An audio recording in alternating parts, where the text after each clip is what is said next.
So for step 18, checking the RC equipment. Well, this is a very necessary step because we need to make sure that the servo is in neutral. So this is the step where we needed to charge the battery. So I'm going to pull all this together and we'll go through everything. And you can see that there's all these different pieces. There's a screw pin, or what are they calling it? They're calling it a steering pin that goes into the servo saber. So that's what I've got right there with the servo pin and the nut. And then because we're using a Futaba servo, this is the tapping screw that we need. And you'll see down here that depending on your servo and whether it comes with a tapping screw or a regular screw, the diagram will show you what you need. Now, because my Futaba servo comes with a little tapping screw, there's no other choices. It's just boom, there we go, it's the MC4. So we've got everything, all the parts and pieces that we need for this step. So I'll set it all up and we'll do an equipment check. So I've got everything plugged together, and as you know, this Super Sabre comes with the Hobbywing 1060 speed controller, which we're going to use. So I've plugged it into the battery. We've got our servo plugged into the receiver, and here is our on-off switch, and this is on now as well. So the big test. So obviously with this servo, you're going to see a little shimmy the moment I turn this on. And that's going to let you know that the servo's in neutral. Because if for some reason it wasn't in neutral, you're going to see it turn even more. So I'm going to turn the on-off switch on from the receiver, and let's see what happens. There. So you see how it's gone back. Now I'm going to turn it off again. I'm going to do it again. You're going to see a little shimmy as well. And that's just letting you know that the servo is where it's supposed to be. So that is our equipment check essentially done, because now what we're going to be doing is installing all of the servo saver pieces onto the servo. So I'll set it up for that and we'll put it on. So now that the servo is in neutral, we need to start building this servo saver. And you can see with this one, there is our main servo saver, and it's showing that this steering pin is supposed to sit just like that, and then it gets screwed on with this tiny little screw. Now I think I'm going to try something here, because it shows you using the box wrench. Is I'm going to put that into here and get it flat, I hope. Let's try it that way.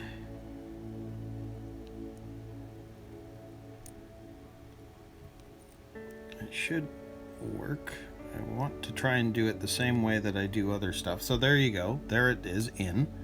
So now with this servo saber, what I want to be able to do is stick that into there.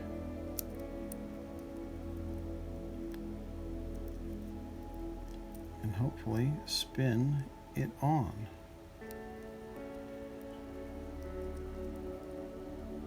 Yeah, there we go.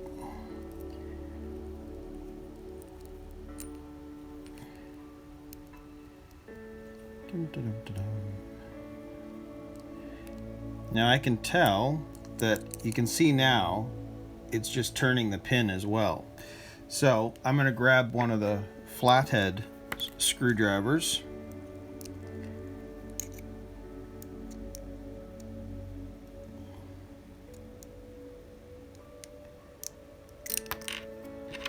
I hope.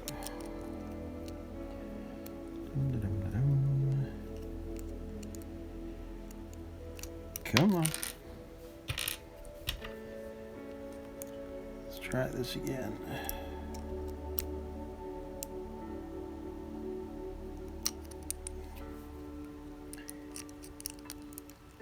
It's a little finicky. Nope, this is going to be interesting. I can't really do it the way that I'm wanting to, at least not on camera, but I'm going to try. Get that onto there. There. Let's try this again. There we go. And I'm just tightening it. So that pin is now attached and it's nice and tight. So if you remember the way that chassis is, this rack is going back and forth like that, and that's because this pin is going to sit inside of here down below, and the pin will be on moving it back and forth. It's quite an interesting steering system. So that's kind of cool. So that part is done. So now we need to grab our servo, and as you can see how this is supposed to go on, we've got this cable coming out of that side, so make sure that's on the right way. This piece here is going to sit on here. Now you can see that it's meant to be up and down. You can see on this bottom part that it needs to be pretty much vertical. So I'm going to try and make sure that that is in the best position possible. So you can see that that's off to the left. One over is more or less straight. If I go a little farther over, it's too far to the right. So the best position is that one right there. Pretty close. So we got that. We know we need this part here. And then we're going to end up sticking that one on there just like that. And then we have this little plastic piece that goes on top of that as well. And now we've got our MC4, which is replacing the screw that came out of the servo.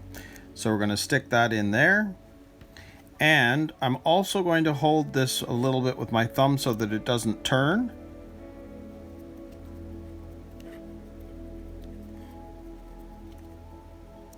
I just want to make sure that's okay. Yes.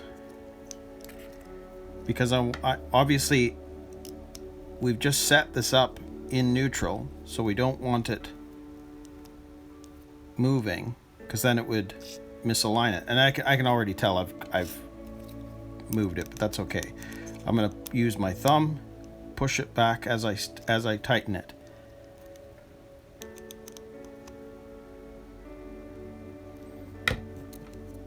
And there we go. So you can see from the diagram, it looks pretty much the same. So that is how the servo is going to look when you finish that step. Very, very cool.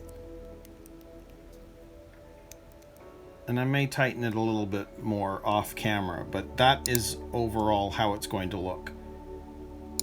So very, very cool. So step 18 is complete. So now we're going to move on to step 19 and work on the steering servo.